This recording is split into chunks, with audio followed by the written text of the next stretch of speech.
नमस्कार, ये आकाशवाणी है। अभी आप सानू शर्मा से समाचार सुनेंगे।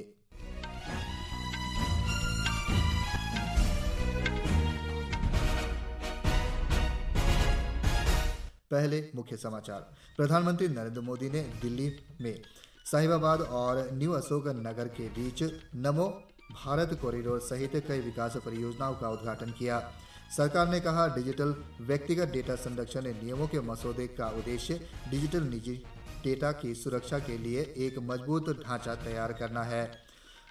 स्वास्थ्य मंत्रालय की चीन में फैली H1N1 वायरस पर कड़ी नजर। मंत्रालय ने लोगों से कहा, घबराए नहीं, सावधानी बरतें। छत्तीसगढ़ में सुरक्षा बलों के साथ मुठभेड़ में 4 नक्सली मारे गए। 5वें और अंतिम क्रिकेट टेस्ट मैच में ऑस्ट्रेलिया ने भारत को हराकर बॉर्डर्स भास्कर ट्रॉफी 3-1 से जीती। अब समाचार विस्तार से। प्रधानमंत्री नरेंद्र मोदी ने आज दिल्ली में 12,200 करोड़ रुपए से अधिक की विभिन्न विकास परियोजनाओं की आधारशिला रखी।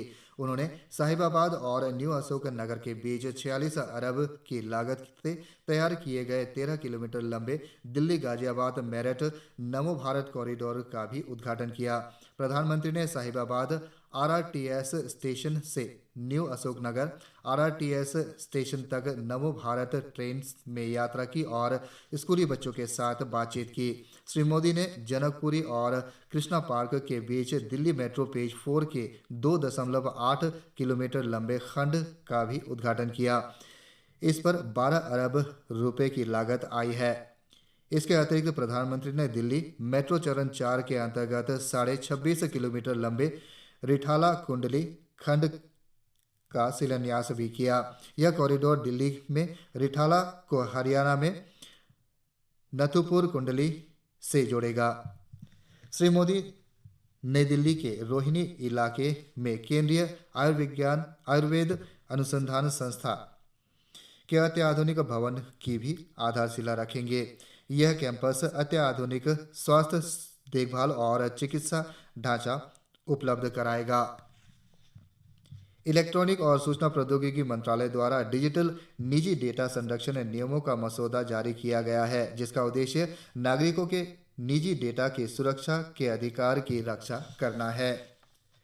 केंद्रीय स्वास्थ्य मंत्रालय ने कहा है कि वह पिछले एक हफ्ते में चीन में फैले H1N1 वायरस पर कड़ी निगरानी रख रहा है। मंत्रालय ने लोगों से भी सावधानी बरतने को भी कहा है। मंत्रालय ने कहा है कि भारतीय आयुर्विज्ञान अनुसंधान परिषद ICMR H1N1 वायरस के परीक्षण के लिए प्रयोगशाला की संख्या में वृद्धि करेगी और समूचे वर्ष के दौरान इस वायरस की प्रवृत्तियों पर निगरानी सुनिश्चित करेगी। छत्तीसगढ़ में आज सुरक्षा बलों के साथ मुठभेड़ में कम से कम 4 माओवादी मारे गए। इस मुठभेड़ में एक सुरक्षाकर्मी शहीद हो गया। मारे गए माओवादियों के शव बरामद कर लिए गए हैं। घटनास्थल से AK-47 और सेल्फ लोडिंग राइफल सहित भारी मात्रा में हथियार और गोला बारूद भी बरामद किया गया है। अंतिम समाचार मिलने तक क्षेत्र में गोलीबारी और तलाशी अभियान जारी था। जम्मू कश्मीर के किश्तवाड़ जिले के पधार तहसील के ग्वार मासू इलाके में एक वाहन के सड़क से फिसलने के बाद पहाड़ी से लुढ़ककर नदी में गिर जाने से 4 लोगों की मौत हो गई और 2 लापता है। जिला प्रशासन द्वारा बचाव अभियान जारी है। केंद्रीय मंत्री डॉक्टर जितेंद्र सिंह ने इस घटना पर दुख व्यक्त किया है। उन्होंने सोशल मीडिया प्लेटफॉर्म X पर लिखा कि वे किश्तवाड़ के डिप्टी कमिश्नर के संपर्क में हैं और घटना के बारे में अपडेट प्राप्त कर रहे हैं। उपराष्ट्रपति जगदीप धनखड़ ने कहा है कि कोई भी देश तब तक आगे नहीं बढ़ सकता जब तक कि उसके नागरिक राष्ट्रवाद के प्रति पूरी तरह समर्पित न हो। दिल्ली में NCC गणतंत्र दिवस शिविर 2025 में श्री धनखड़ ने कहा कि भारत के विकास के लिए राष्ट्रवाद संगठन और राष्ट्र प्रथम दृष्टिकोण की आवश्यकता है। उपराष्ट्रपति ने कहा कि देश का बदलाव 5 बुनियादी सिद्धांतों पर निर्भर है। केंद्रीय उपभोक्ता मामले, खाद्य और सार्वजनिक वितरण, नई और नवीकरणीय ऊर्जा मंत्री प्रहलाद जोशी ने आज मध्य प्रदेश के खंडवा जिले में ओंकारेश्वर फ्लोटिंग सौर परियोजना का निरीक्षण किया। Omkareshwar floating solar project Madhya Pradesh में पहला है और देश की सबसे बड़ी फ्लोटिंग सोलर परियोजना में से एक है। इस अवसर पर केंद्रीय ऊर्जा मंत्री श्री जोशी ने कहा कि यह एक अनूठा परियोजना है और इसे देश के कई स्थानों पर शुरू किया जा सकता है। नई दिल्ली में भारत मंडपम में 6 दिवसीय ग्रामीण भारत महोत्सव चल रहा है। प्रधानमंत्री नरेंद्र मोदी ने कल इसका उद्घाटन किया था। राष्ट्रीय कृषि और ग्रामीण विकास बैंक नाबार्ड के अध्यक्ष साजी केवी ने बताया कि वित्तीय सेवाएं विभाग और नाबार्ड संयुक्त रूप से ग्रामीण भारत महोत्सव का आयोजन कर रहा है।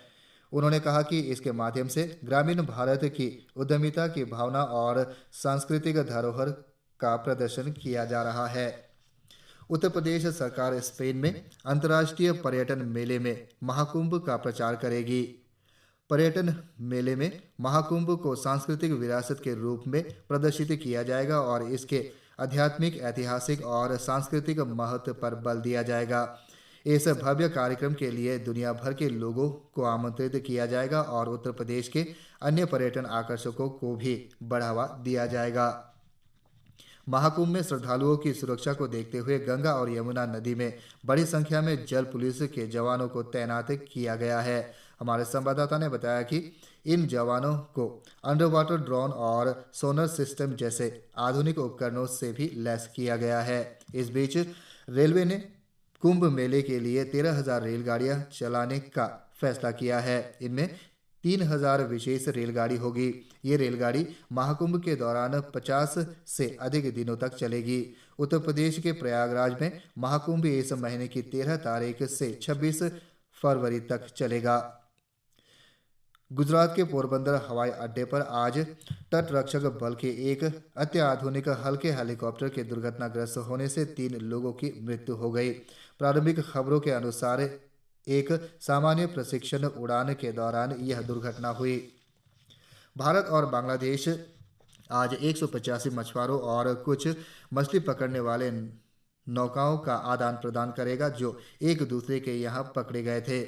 बांग्लादेश 95 भारतीय मछुआरों को भारतीय अधिकारियों को सौंपने पर सहमत हो गया है। इसी प्रक्रिया में भारत ने भी अपने यहां हिरासत में लिए गए 90 बांग्लादेशी मछुआरों को छोड़ने पर सहमति व्यक्त की।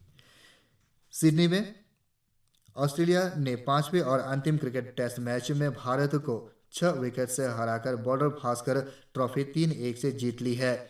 आज तीसरे दिन ऑस्ट्रेलिया ने जीत के लिए 162 रन का लक्ष्य 4 विकेट खोकर हासिल कर लिया।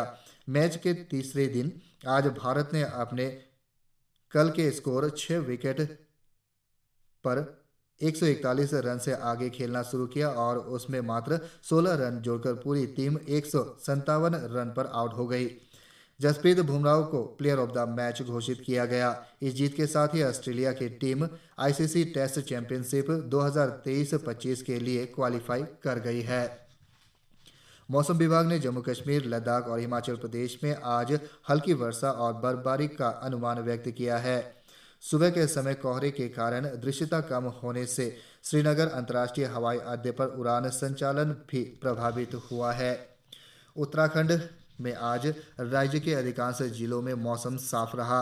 हमारे संवाददाता ने बताया कि अगले 36 घंटों में उत्तरकाशी सहित राज्य के ऊंचाई वाले स्थानों पर वर्षा होने या बर्फ गिरने की आशंका है। इधर दिल्ली में आज सुबह घने कोहरे के कारण रेल और हवाई सेवाएं पर असर पड़ा। इंदिरा गांधी अंतर्राष्ट्रीय हवाई अड्डे से कई उड़ानें स्थगित करनी पड़ी। यात्रियों को उड़ानों की जानकारी के लिए एयरलाइन से संपर्क करने की सलाह दी गई है। बिहार में 10वें और अंतिम सिख गुरु गोविंद सिंह जी महाराज के 358वें जन्म महोत्सव के दूसरे दिन आज कई कार्यक्रम आयोजित किए जा रहे हैं। पटना शहर में तख्त श्री हरिमंदिर साहिब खालसा पंथ के संस्थापक गुरु गोविंद सिंह जी महाराज का जन्म स्थान है। लाओस में मानव तस्करी और साइबर स्लेवरी को ध्वस्त करने के अपने प्रयासों को तेज करते हुए राष्ट्रीय अन्वेषण अभिकरण ने आज दक्षिण दिल्ली के जामिया नगर में हाल ही में गिरफ्तार किए गए एक आरोपी के घर की तलाशी ली। तलाशी में डिजिटल डिवाइस और कई बैंक के डेबिट कार्ड, पासबुक और चेकबुक सहित कई वित्तीय दस्तावेज जब्त किए गए। इसी के साथ यह समाचार बुलेटिन समाप्त हुआ। नमस्कार।